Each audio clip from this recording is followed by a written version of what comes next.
The Super Bowl has come and gone, we have a new champion, and there are a few things that I think NFL fans can definitely agree upon when it comes to the 2025 season. 1. The Seahawks were the best team. 2. Patriots, they did get lucky with some of their games, but they were definitely the most surprising team. 3. The Jets had the worst defense in the NFL. 4.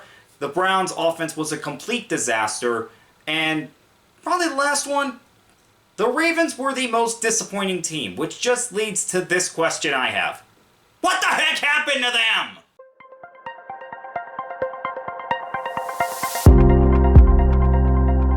What's going on, guys? Dick Support here, back with another video. And a few weeks ago, I did the top 5 storylines from the Washington Commanders season, and you knew I was going to do one for the Ravens. It was a matter of when, not if. There's a Ray Lewis poster right behind me. I bleed purple. I was born the day before their first NFL game. Of course I was going to do one about the Baltimore Ravens and their top 5 storylines from this past season. Now, what are they? Well, I think the first one every Ravens fan can see coming from a mile away. So, storyline number 1 from the Baltimore Ravens 2025 season.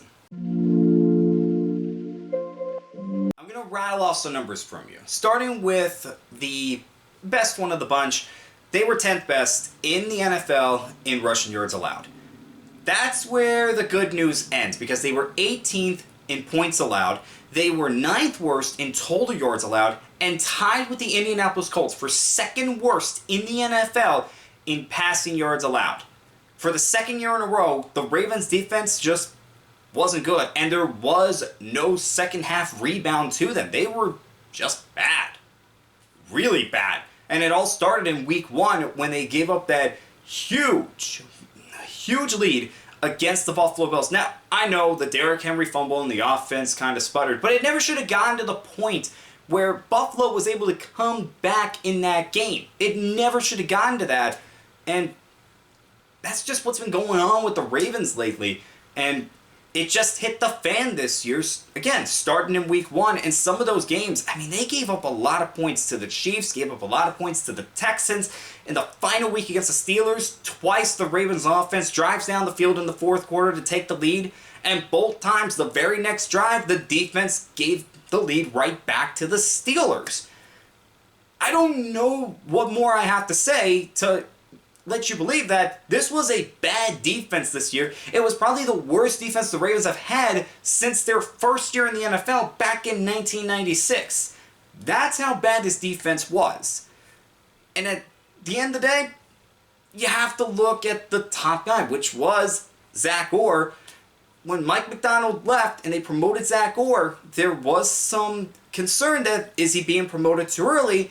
And as it turned out, he was promoted too early.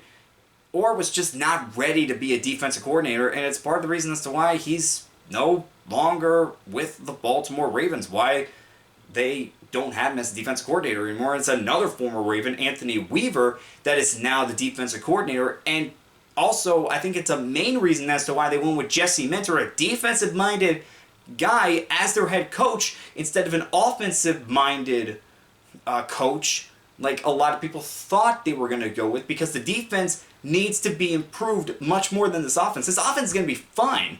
A lot of things that happen, you can look at the defense rather than the offense, and it's just, let's make sure Lamar Jackson's healthy. But that defense, they need to figure out what needs to be fixed and figure it out fast, because a Ravens defense that is ranking this should never happen, just should not. Their signature has always been their defense, and this year, it's really the defense that let them down. The last 2 weeks of the season, Derrick Henry had probably his 2 best games of the year. He rushes for over 200 yards and 4 touchdowns against the Packers, getting them the win. And then the following week against the Steelers, rushes again for over 100 yards and put them in position to win the game. And then Lamar just went off in the 4th quarter. I mentioned 2 straight drives that got them the lead, and then the defense gives up touchdowns on the back-to-back drives when the Pittsburgh Steelers missed the extra point. And the Ravens offense drove down the field again, and Lamar had that amazing play to Isaiah Likely to get them into field goal range. and then Tyler Luke missed the field goal. And sometimes that's just what happens. Your quarterback can make all these plays, can do everything right, and it doesn't matter. It just doesn't. It's not great when stuff like that happens. And there's only so much that Lamar and Derek can do. They are the two best players on the offense, and it wasn't enough. It just wasn't. And this comes a week after Lamar missed the game. It was Tyler Huntley that was in, and they just ran all over the Packers. And when Lamar was on the field and he was Lamar, like he was in that fourth quarter against Pittsburgh, Ravens looked like the Ravens, but he just wasn't that player throughout the entire season. Partly because he wasn't on the field for that, and the times that he was hurt. I mean, he got banged around this year, which brings me to my next point, but I'm going to finish up this point real quick. Lamar and Derek cannot do it by themselves. They need players around them that can complement them, and there are some players there. I mean, Isaiah Flowers is, I think, a number one receiver in this league, just what he's done the last 2 years. Isaiah Likely, I'm hoping they can find a way to bring him back because he is a really good tight end in this league. I think they have two very good bookend tackles. They need to bring back Tyler Lindenbaum.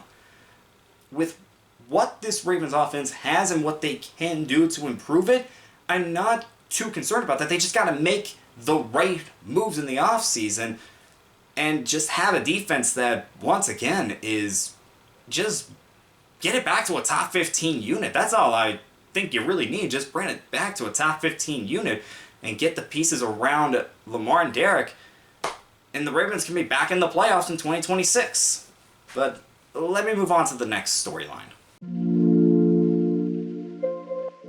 The Ravens gave up 45 sacks this year. That's 21st in the NFL. And it's also part of the reason why Lamar got banged around, because he was getting hit so often and he didn't have that much time in the pocket before the rush was coming. The guard duo of Andrew Voorhees and Daniel Falele might have been the worst in the NFL. With Voorhees, there were times when he was overmatched, and then there were other times when he was playing just fine, but he just wasn't a good guard. And then Falele, I don't know what was going on with Falele at times. I mean, there were times when he was just standing still, looked like he was trying to find something to do, not really knowing what to do. And then, how many times was he caught blocking his own players? His own teammates? I don't think I've seen that before, where we are consistently seeing an offensive lineman block his own teammates throughout a season.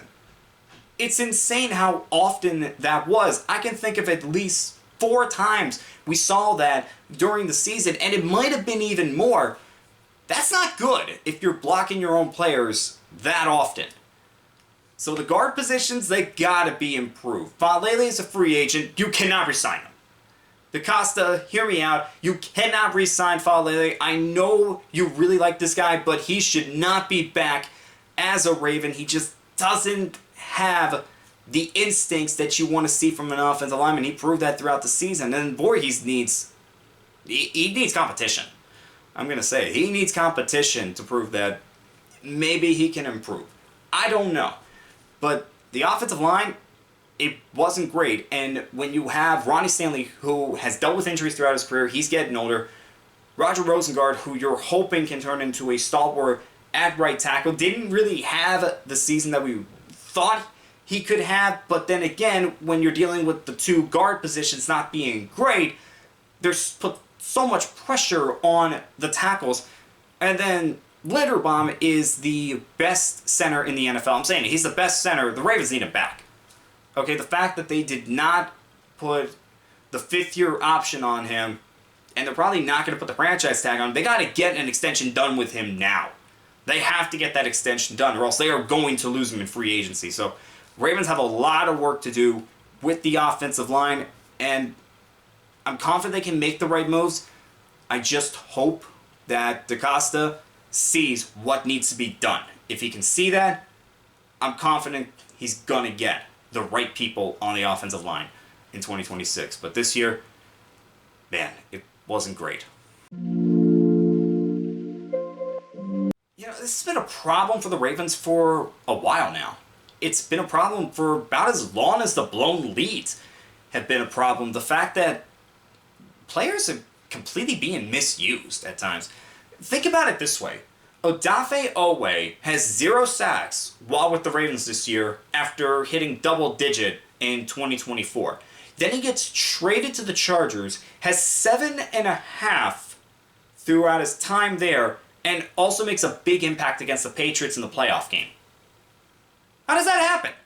How does that happen where a guy is just almost completely useless with one team and then becomes one of the top pass rushers with another team?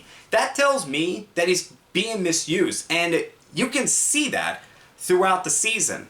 Another edge rusher, Mike Green, there were times they were dropping him into coverage when he probably should have been rushing the passer. With the corners, these are guys that are better in press, and yet they're playing them off. And then the whole Derrick Henry situation where at times they weren't even using him throughout a game. I mean, the game against the Patriots, that was really bad. The fact that he was dominating them throughout the whole game, just got a touchdown, and then he's not in the game after that. They put in Justice Hill and Keaton Mitchell because those two need reps or something. When at that point you go with the hot hand. In that close of a game, you don't rotate, you just go with the hot hand and have him close it out.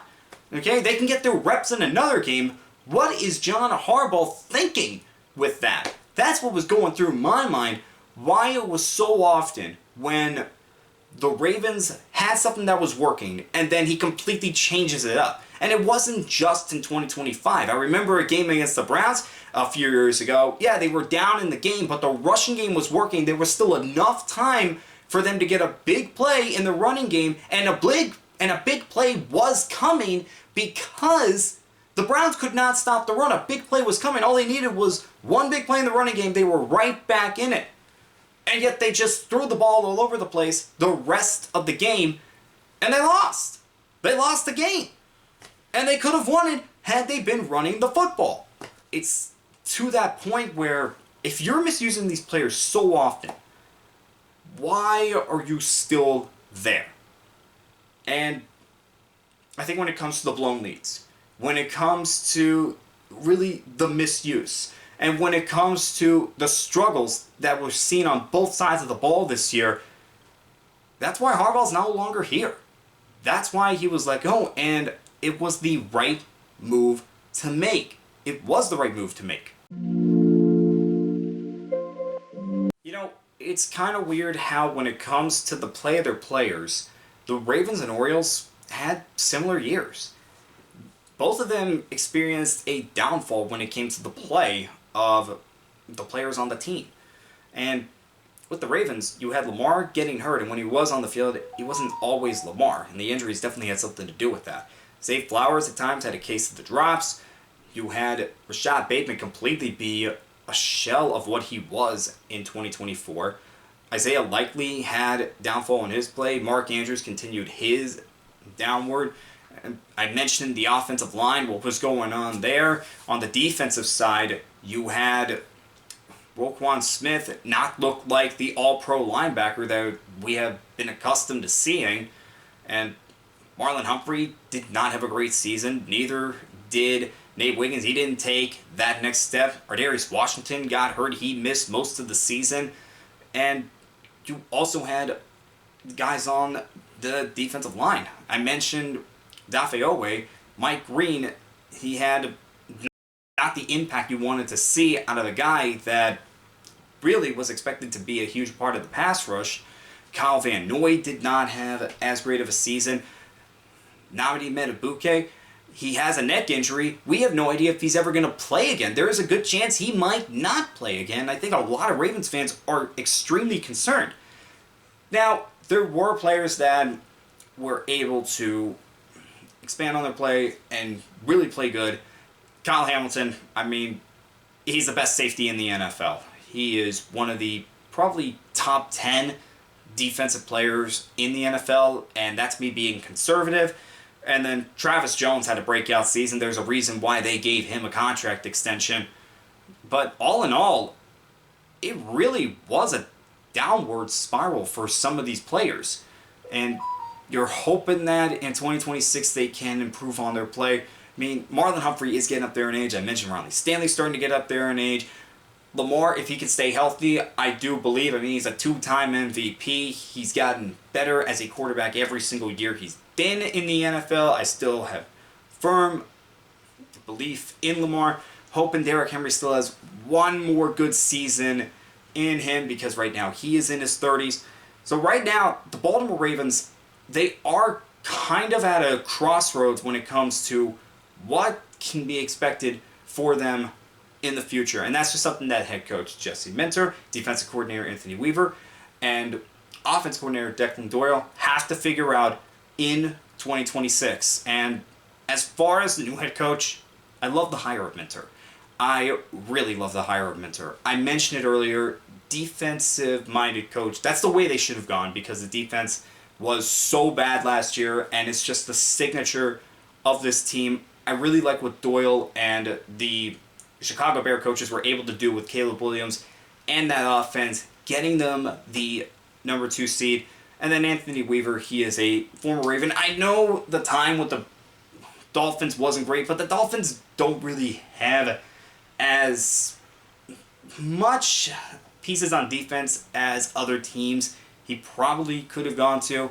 So I don't know what to expect from Weaver in the defense, but when you have Minter, who, I mean, the Chargers did not have great injury luck when it came to their offense, but their defense was still really good. I mean, they gave up 16 points to the Patriots in that playoff game, kept them in the game for most of it, and I'm really happy with what they did with this coaching staff, and I still have faith in Eric DeCosta and what he can do with this Ravens team.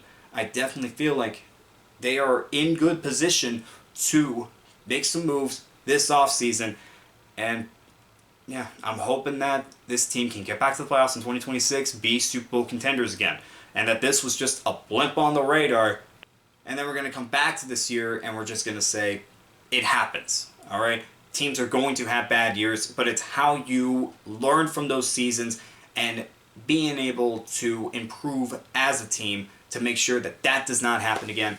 And look, the Ravens have a great track record, okay? They've only been around for 30 years. They have had a great track record. And keep this in mind.